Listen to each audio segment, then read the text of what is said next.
Wayne, tell us, what is a HERS score? So a HERS score is how they measure the energy efficiency on homes if you're part of the Energy Star program.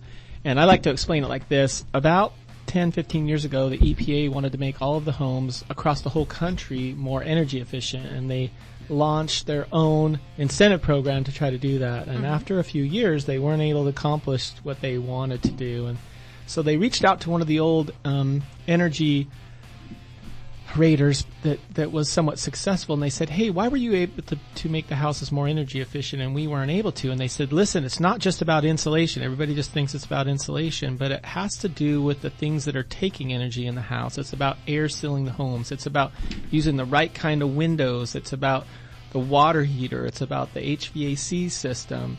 It's about everything. And so they made a partnership. Ended up being Energy Star. And there's different levels of how good the Energy Star program, what level each builder's doing. And in my opinion, there's like 5 builders that are doing a really ultra good job. So a typical new home is 100 if they're not doing Energy Star. If they are doing Energy Star, they're probably hitting in the 70 range for most of the builders out there. Typical resale home, you're at about 130. So the lower the number, the more energy efficient your house is. And we have houses in the 49 range to 51 range out here in Club Villas. And that's an annual savings of about $1,906 a year. And let me just explain a couple things of why it's better and how the components Please do. Go together. But it starts from the ground up. The first thing that they do is when the framing goes in, we caulk and seal all the plates to the ground so you get no air. It also keeps the bugs. You'll notice the first thing that goes on the house. Nobody likes bugs. Yeah, after that is a piece of J metal and then 2 plies of paper, and then the foam goes on. And we caulk and seal that J pan from the inside and on the bottom and the top. And any penetration that comes through the foam, we caulk and seal. Every penetration in the studs that goes into the attic, we caulk and seal.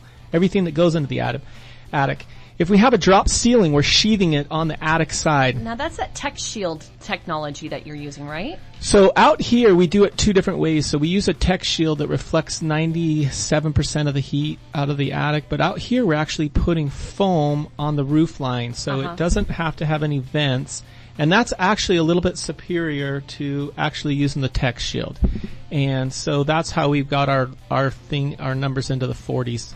Wow. And you also do tankless water heaters. Yeah, we do a tankless water heater. We're doing a 16-seer on the HVAC. Out here, we're using Pella windows, which have They are not just gorgeous, but really well built. Right. But we're also using the low E dual pane, and they have the right U factor. So what we really do is we engineer these homes for energy efficiency.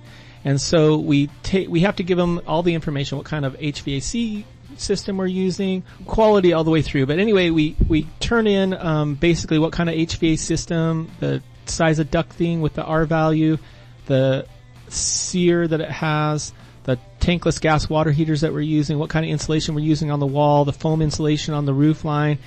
And we have the houses engineered for the right size of HVAC furnace and AC. And the ductwork too, and right? The ductwork.